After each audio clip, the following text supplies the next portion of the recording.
कृष्ण बाबू के जयंती और उनका पुण्यतिथि हर पार्टी के लोग मना रहे हैं, लेकिन आपको याद होना चाहिए कि जिस समय लालू जी इस प्रदेश के मुख्यमंत्री थे और श्री बाबू का जो विधानसभा के सामने मूर्ति है और आरजेडी के ही नेता, उस समय आरजेडी में थे, आज हमारे प्रदेश के अध्यक्ष हैं श्री बाबू, ये अखिलेश बाबू, उन्हीं के द्वारा श्री बाबू का जयंती मनाना शुरू किया गया पूरे बिहार में। ये आप लोग को मालूम होना चाहिए। और 2000 से लगातार वो मना रहे हैं और आज हर पार्टियां मना रही है। श्री कृष्ण बाबू जो हैं वो किसी परिचय के मोहताज नहीं हैं, उनके बारे में सब लोग जानता है और इस बिहार के लिए वो क्या किए हैं किसी से छुपा हुआ नहीं है। बिहार के लोगों को नहीं मिला अभी तक मैम। तो मैं तो भाजपा के लोगों से पूछना चाहती हूँ। इससे पूर्व में आपका गठबंधन की सरकार भी रही है, तो इससे पूर्व में भी तो इसके पूर्व में भी तो हम मांग किए हैं, मांग किया है कि श्री बाबू को भारत रत्न मिलना चाहिए। हमारी सरकार नहीं दी। भाजपा से उम्मीद करते हैं कि बहुत संघर्ष किए थे, उनके बारे में क्या कुछ कहना चाहिए? क्या उन्हें नहीं वो तो समाज के लिए बहुत काम किए, उनको भी मिलना चाहिए। पहले श्री बाबू का मिल जाएगा तो फिर उनके लिए हम लोग मांग करेंगे। हम लोग का एक सूत्री कार्यक्रम है कि हमारे जो श्री बाबू हैं उनके लिए विधानसभा में इस बार क्वेश्चन उठाया गया और जब और लोगों को मिल सकता है, मैं किसी पर कटाक्ष नहीं करूंगी, जो भी महापुरुष हैं और अच्छे काम बिहार के लिए किए हैं, भारत के लिए किए हैं, जब सब महापुरुषों को मिल सकती है तो हमारे श्री बाबू को क्यों नहीं मिल सकती? सवाल ये समाजवाद के नाम पे बहुत नेताओं का घर चल रहा है, परिवार चल रहा है, राजनीति चल रहा है, लेकिन जो असल समाजवादी नेता थे उनको क्या आपको लगता है कि बिहार की जनता बिहार की राजनीति भूल गई? भूल कहाँ गई? अगर हम लोग भूले रहते तो आज एक मंच पे सारे अलग अलग पार्टियों से हम लोग हैं और एक मंच पे आज आके, और हम बिहार की मैं पहली नेता हूँ कि अपने स्वर्ण समाज के लिए रिजर्वेशन की बात की। मैं किसी समाज का विरोध नहीं की। उस समय सरकार में मैं थी, गठबंधन की सरकार चल रही थी, आर्थिक सर्वे हुआ था और उसमें जो रिपोर्ट आया था उस पर मैं सवाल उठाई थी और मुख्यमंत्री से मिल के मैं बात की थी कि आपका जो काम है बहुत सराहनीय काम है, अच्छा काम कर रहे हैं, गरीब तबके के लोगों को रिजर्वेशन के माध्यम से आगे बढ़ा रहे हैं। वैसे ही आपका सर्वे कह रहा है कि स्वर्ण कमजोर हुए हैं, स्वर्ण गरीब हुए हैं, तो स्वर्ण के लिए भी कुछ सोचना चाहिए। स्वर्णों की सेना बनाने की क्या जरूरत है? ये तो सेना पहले से बनी हुई है, हर जात में लोग बनाता है, वैसे ही हमारे स्वर्ण समाज में भी बना है। लेकिन अब हमारे समाज के लोग दूसरे समाज के देखा देखी हम लोग भी अब एकजुट होने का काम करेंगे और जिस दिन स्वर्ण और भूमिहार एक हो जाएगा, दुनिया का कोई ताकत हम लोग को हिला नहीं सकता। हम कम जरूर हैं लेकिन कमजोर नहीं हैं। आज और जाति लोग गिनाते हैं कि मैं इतना हूँ, लेकिन जब भूमिहार अपने रूप में आ जाएगा ना तो सरकार को भी औकात बताने का ताकत रखती है। स्वर्ण भूमिहार ब्राह्मण कास्ट राजपूत चार होता है ना, हम सब का बात कर रहे हैं, लेकिन विशेष अभी हम स्वर्ण का, चूंकि श्री बाबू भूमिहार जात से थे इसलिए मैं भूमिहार का बात कर रही हूँ। अरे सरंजी बोलेंगे काहे थैंक यू जो है वो सब प्रवक्ता हैं के बारे में, और मैं किसी सबसे बड़ा मंत्री और विधायक के बारे में कमेंट नहीं करूंगी। लेकिन मैं जब से विधायक बनी मैं कांग्रेस की एमएलए जरूर हूँ। कृष्ण सिंह का योगदान क्या है इसके बारे में पूछ रहे हैं। समानता फैलाने में उनके बारे योगदान के बारे में हम पूछ रहे हैं। जिस समय बिहार के मुख्यमंत्री श्री बाबू हुआ करते थे उस समय पूरे भारतवर्ष का 27% चीनी का उत्पादन ये बिहार करता था। ये मालूम है आप लोग को? आज बिहार का क्या स्थिति हो गया? 7% चीनी पैदा करता है, उस समय 27% करता था। जो हमारे स्वर्गीय मुख्यमंत्री जी जो कल कारखाना खोल के गए, जो बिहार में रोजगार दे के गए, अगर उसको बिहार सरकार बचा के रखती तो हमारे नौजवानों को हरियाणा, पंजाब और महाराष्ट्र नहीं जाना पड़ता। बर्बाद किए हैं नहीं। आप बताइए ना कि पुराना जो कल कारखाना है वो बंद क्यों है? आज बिहार में इतना चीनी मिल जो था वो बंद क्यों? चीनी मिल से चीनी का भी उत्पादन होता था। किसान भाइयों जो हैं वो हमारे सुखी संपन्न होते थे। हमारे जिला में भी वारसलीगंज चीनी मिल है जो वर्षों से बंद पड़ा है। डबल इंजन की सरकार है। वहाँ की विधायक भाजपा की लगातार 2 बार विधायक हैं और भाजपा के सांसद हैं, लोजपा के सांसद हैं। वो लोग प्रयास तो जरूर किए, लेकिन कभी वो लोग के बात पे भारत सरकार ध्यान नहीं दी।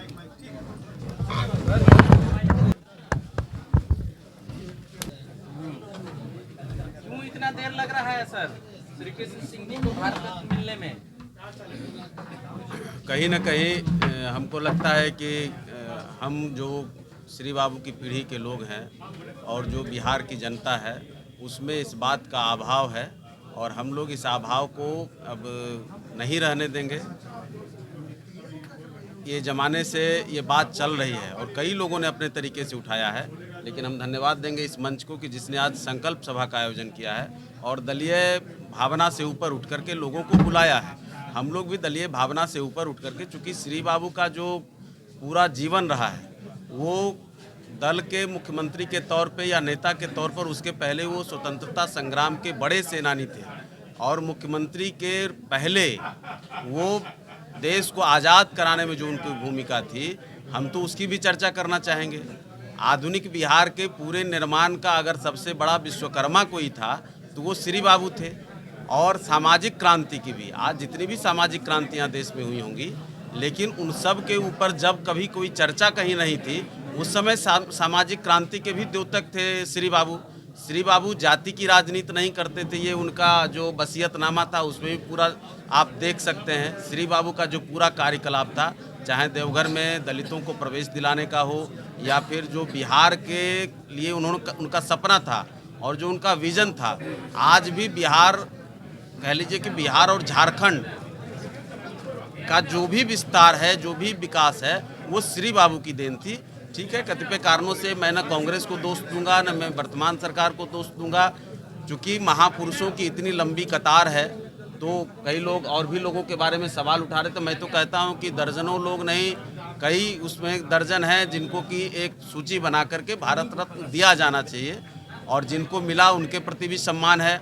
हम तो खुशनसीब हैं कि हमको लगता है कि बिहार के अकेले ऐसे नेता जीतन राम मांझी जी हैं जिन्होंने खुल करके मंचों से भी कहा है और राष्ट्रपति को, प्रधानमंत्री जी को ज्ञापन भी सौंपा इसके लिए कि उनका बिहार के 3 महापुरुषों पर हम लोगों ने पार्टी के अधिवेशन में प्रस्तावना भी दिया, जिसमें श्री बाबू को, कर्पूरी ठाकुर जी को और दशरथ मांझी जी को, तीनों को भारत रत्न दिलाने की मांग थी।